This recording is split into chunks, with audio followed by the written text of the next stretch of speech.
So is Elden Ring truly a masterpiece? Today we're gonna react to Irone Pineapple, and he made a review about it. There will be no major spoilers, it only will showcase the two first regions as he states right here. Let's get started. I'm gonna pause in between for reaction stuff. Yeah, let's go. Enjoy it.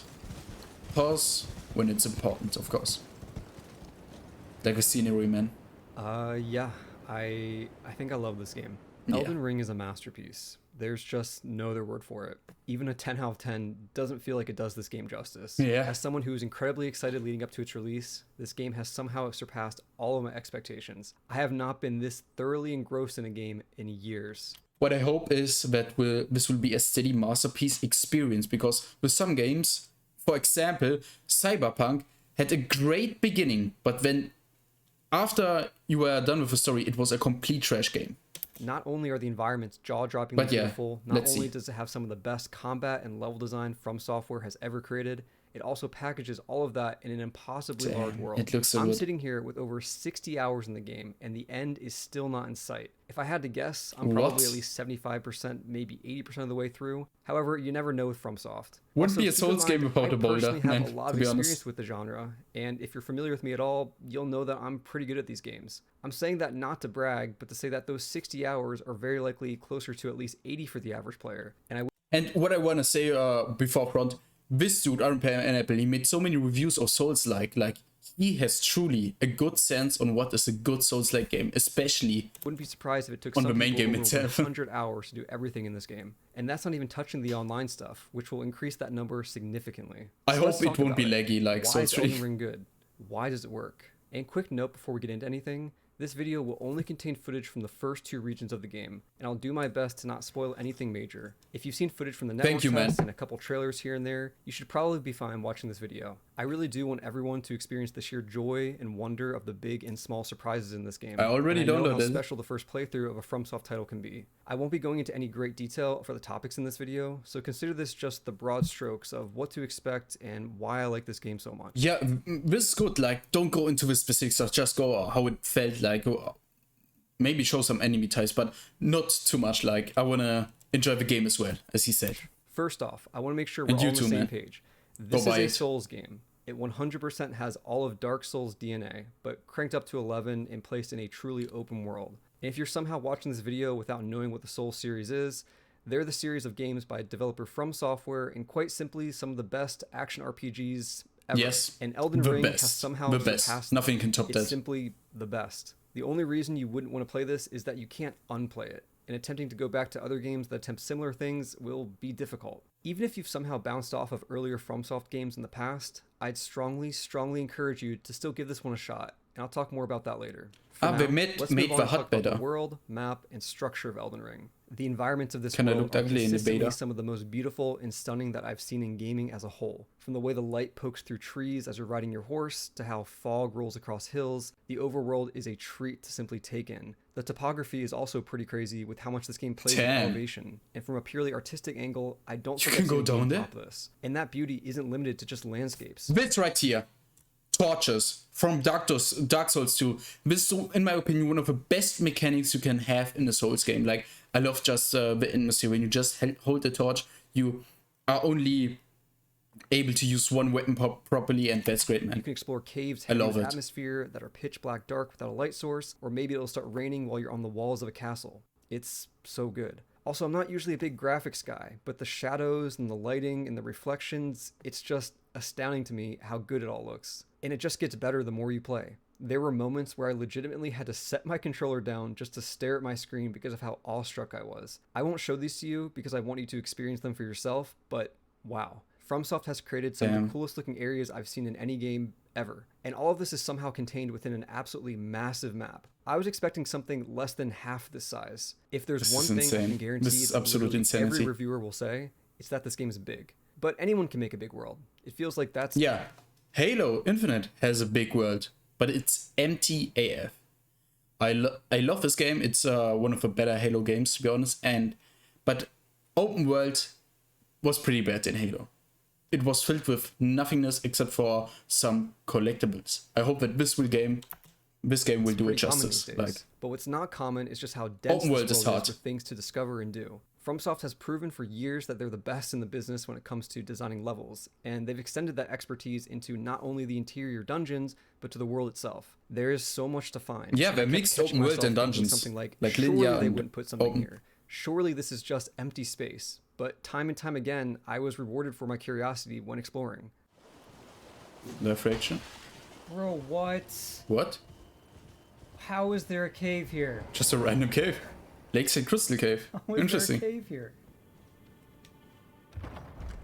It's a fucking big cave. Even beyond finding marked locations on the map, there's little things added to fill the gaps, like wandering enemies, carriages pulled by giants, I love the carriages. bosses, They look and insane. even giant bears. And side note, the pure panic of getting chased by a bear the size of an elephant that can knock down trees is really something that I think everyone should experience. And side note for that side note, destructible environments really make these encounters with large enemies feel especially grand and dynamic. We already saw never that have ring before in past FromSoft games. So anyway, you're exploring and then you find a cave or some catacombs or something else. What is this side content actually like? Now, after the network test, there was some concern that this side stuff would be too short or simple, and quite frankly, what was shown off back in November was pretty lacking. At the time, though, I felt that these were just introductions and not necessarily reflective of how they'd be for the entire game. And I was right. After the intro section, the length and complexity of these areas skyrockets, and they only continue to get markedly better the deeper you get into the game. Despite how many there are, there wasn't a single one where I felt like FromSoft phoned it in.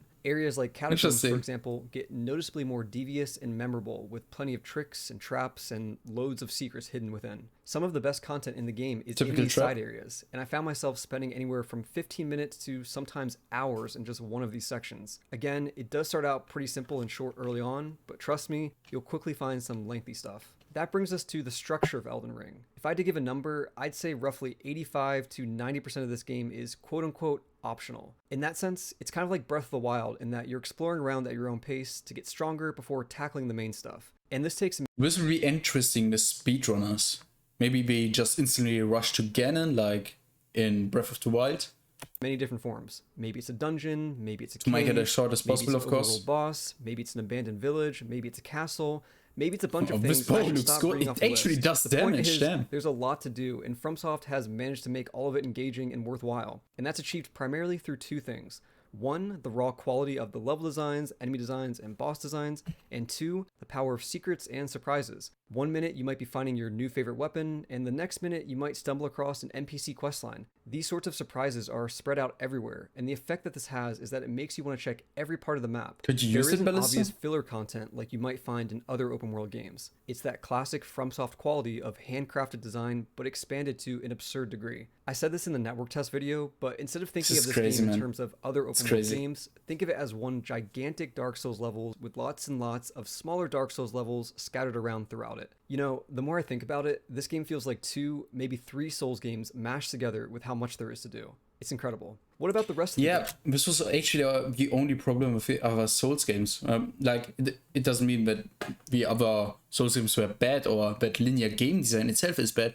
but the problem which comes with linear game design is that you can't play it over and over again. Like, you play it like 3 times or 4 times with different builds and stuff like that, but after that it kind of gets old, to be honest, and you know all the bosses. But open world really makes it different. What about the areas that aren't optional? These are essentially extra big traditional Dark Souls levels with the level design fans like myself have grown to love over the years. Stormveil Castle, the first one, is roughly the size of the entirety like of PvP Souls, in the Souls game. And this size and complexity is maintained for the entire game with the rest of them. Some even get bigger. Straight up, these are the best levels FromSoft has ever created. They're so large and intricate and expertly crafted with fun encounters. There's also an impressive level of verticality in all of them, and the way they're all woven together is nothing short of a masterclass. Part of this is achieved through the new jumping mechanic. Going from rooftop to rooftop finally structures has never been better. If the game was just these legacy dungeons and nothing else, it would not only still be Game of the Year, but I think it might also be longer than Demon's Souls. There's this attention to detail in not only every environment, but the enemies themselves. This has always been a thing in FromSoft games, but it's truly been raised to the next level here. Now, I know what you're thinking. You're thinking, hey man, that all sounds pretty great, open worlds are cool, attention to detail, blah blah blah, but I think I'm gonna miss having a hub area. And you know, that's fair. Not having that is a real bummer. So it's a good thing they added one. Because of course they did. This is the ultimate FromSoft game. Why wouldn't it have a hub area? I don't want to spend too much time on this due to spoilers, but just know that this area is cool, and it's filled with plenty of interesting people to speak to. The question is, can this hub top the Majula hub area in Dark Souls 2? Because Majula is literally the best hub in the Souls series because of that melancholic feeling. You have it, it's like evening, you are chilling at the bonfire with some crazy people, but I hope too. And let me just I'm gonna say, let surprise there's this myself. passion that shines through every facet of Elden Ring. Maybe so we'll get to care that and love level was put or into even this. surpass They it. didn't have to go this hard. They We love it. really didn't. On top of that, they still have the confidence to hide some of the coolest things in random corners of the map or behind fake walls. This has been a thing since Dark Souls, but it bears repeating how insane it is that they do this. What other developer in the AAA space would trust the player enough to put some of the best stuff in the game behind some random wall? I don't think there is one. That's enough about the world, Yes. though. The combat is the real meat of this Alabaster game. Lord. So let's talk about Damn, it. he Quite looks simply, nice. this is an evolution of the combat from Dark Souls 3, but it's been refined and added to so that it's better than ever. I know at a glance, a lot of it might look very similar to Dark Souls 3, but trust me, this feels so much better that it's hard to imagine going back. All of this is the result of lots of fine-tuning to get the speed of the animations and the numbers Damn, involved look- with all these look at the attacks just right, sorcery along with animation. designing enemies to complement the whole system. That blue There was a flame. moment where I realized that I had unconsciously been using my entire moveset for each weapon I tried, even the jump attacks and even the weapon arts. If you're a longtime fan of FromSoft, you'll know how crazy that is. In past games, it's far too easy to rely solely on R1 or light attack. Yeah, the biggest problem in Dark Souls 3 was just R1 spam all the time. I don't know how it was in Dark Souls 1, but Dark Souls 3, it was just R1 Fiesta. You couldn't use the kick properly because it's kind of shitty to use, and to get through 99% Just of as the I counters want. and bosses. And why wouldn't you? It's the most efficient option in those games. And FromSoft must have noticed this because they tweaked things and added new mechanics uses so that weapon every part art, of the to be honest, moveset in is actually Souls 3? useful and feels right. The two big mechanics they added were guard counters and breaking an enemy's stance. To guard counter, you just block an attack either with a shield or while two-handing a weapon, and then you press heavy attack to do a very quick and very strong counterattack. Nice. This alone speeds up the pace of combat immensely and makes defensive Mini playstyles games. much more active than they've ever been. As for stance breaking, basically every enemy and boss in the game Well, can we have saw stance Gottfried. breaking, and when that happens, you Godric. can follow up with a critical hit. The fastest ways to break an enemy's stance are heavy attacks, jump attacks, and guard counters. So boom, that's the trick to making these attacks worth it in a way that they weren't in past games. Like, look at this. Combat just feels good. They nail it this Damn. time. I kept switching weapons throughout my playthrough in a sort of disbelief. I love it when they just put in humanoid boss fights. I love them the most. You can spam me with human boss fight till I'm dead. Like, I love them. It was great in Souls 2, even though the hitbox are a bit buggy, to be honest. But yeah, they're just the best. And with monster encounters, the camera just glitches. So yeah, that's just my thinking, personal maybe I problem. just happened But to choose one that yeah. felt good, but no, they all feel this good, and the effort that must have gone into that deserves to be recognized. And Never that's use the honestly shield. just scratching the We surface are no of the combat cowards. in this game. You also have horseback combat, which feels so What does natural and this mean? fluid that I was confident using my horse at every Interesting. opportunity. There's also range combat and magic. For magic, there are so many fun spell options in this game, and I So won't get no into it school here, rank. but I will say I recommend putting at least a few points into intelligence or faith so that you can try it for yourself. Whoa. My first playthroughs of FromSoft games usually involve purely melee, but this time I decided to try a bit of everything because it was just too much fun Damn. and mixed in with the melee like, I'm gonna go Pyromancer with a melee playstyle without the shield. Like, better than ever before. And the fact that you can charge This was those my spells first for extra character. damage I'm gonna do adds it a again. surprising amount of depth that simply wasn't there in past games. Oh yeah, you can also customize the weapon Never arts use for weapons sorcery. I too think with sorcery is ashes of boring, war but that you find. this There are game makes it look many of these. interesting. For example, there's now a couple dozen options for what move you want to add to your standard longsword. And on top of all of that, there's dual wield power stancing, which means a whole extra Damn. moveset added for every weapon type in the game. I love in this. summary, the sheer amount of choice that you have when it comes to This building your is character insane. and choosing your weapons and spells like is larger imagine the PvP encounters with this. than it's ever been. And thinking about the The potential crazy replay value builds, the that this content adds you is can just make out wild. of this. Next, I want to go over a few other new systems and mechanics that were added to the game and give some quick thoughts on them. Crafting. Yes, you can collect materials and craft now, but don't worry, if the thought of that annoys you, you can mostly ignore it. While I myself wasn't annoyed, I didn't engage with this too much outside of crafting arrows and cures for stuff like poison. Spirit summoning. Most boss fights let you summon the spirits of enemies to help you. Again, I didn't engage with this one a whole lot either. I'm a bit skeptical about spirit summoning because do they make specific boss fights too easy? Like, the boss needs insane AoE attack to literally one-shot them, or it would be too easy. But then why should you use summons in that case? That's the thing I have with summons. I think it's a bit complicated to especially solve. if you're struggling and want a bit of extra help while playing solo still. Stakes of America. These are essentially checkpoints added before most boss fights that let you retry immediately after dying, and I deeply appreciate them. Dying has never been less frustrating in a FromSoft game. And I'm sure some people will see this as a concession, making the game less, quote, hardcore, but take it from a longtime fan to say that running 2 minutes back to the boss was never a highlight of those games, and you can now spend more time doing the fun stuff. Yeah, specific bosses were just hard because of a rerun path. Like, every time you need to run to the boss, some paths were just completely stupid, man. I was more frustrated just getting to the boss than the boss itself. Like, I died 2 times to a specific boss in Dark Souls 2. It was like a lava area, like a fire area. I can't remember the boss. It was a smelter demon, I think. The smelter dude who had like a fire in his belly. The path to that boss was so stupid because a bunch of Irone knights just shot me with a bows, like 10 of these knights at once. And if you're annoyed by me just pausing the game, pausing the video, then just watch the original video. I'm here to react, I'm here to give my opinion, stuff like that, because I already saw a few comments which stated it out, and yeah, fuck off.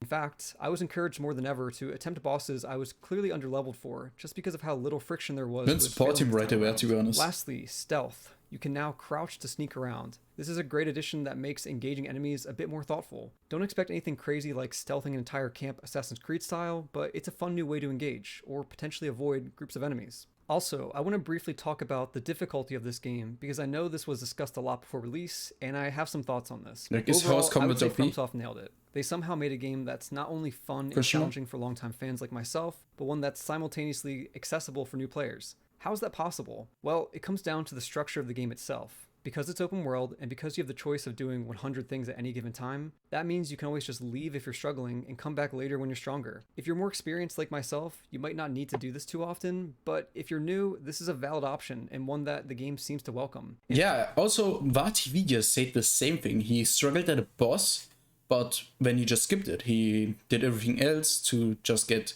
stronger and maybe try him in the future. Like, this is great stuff for new beginners who just started out, and I really appreciate it. And for the record, even I myself had to leave areas occasionally. There were several times where I found a boss I was massively underleveled for and just couldn't do it. So I marked my map and came back later. Deadfall. This is a double-edged sword though. You can unintentionally trivialize content by discovering it when you're over-leveled or over-geared. From that perspective, this game has the potential to be easier than past FromSoft games for experienced fans. This happened to me a few times, but I think it's just an unavoidable result of the game's open structure. They could have scaled certain areas and enemies to some extent, but I think that would have been the wrong call, as that almost never feels good. I'm looking at you, Elder Scrolls. Whenever I noticed that I was over-leveled, I made the conscious choice to equip a lower-level weapon and use it as an opportunity to experiment with different playstyles. Ultimately, it's up to you though, because there still is a lot of joy in steamrolling enemies, as it reflects how much your character has grown. I want to be real clear though, this is still a hard game, and I lost count of how many times I died, especially in the dungeons. So don't take all of this as me saying the game is easy, because it's not. The movesets and designs of the enemies and bosses are seriously the best they've ever been. Damn, you'll regularly be pushed to your limit.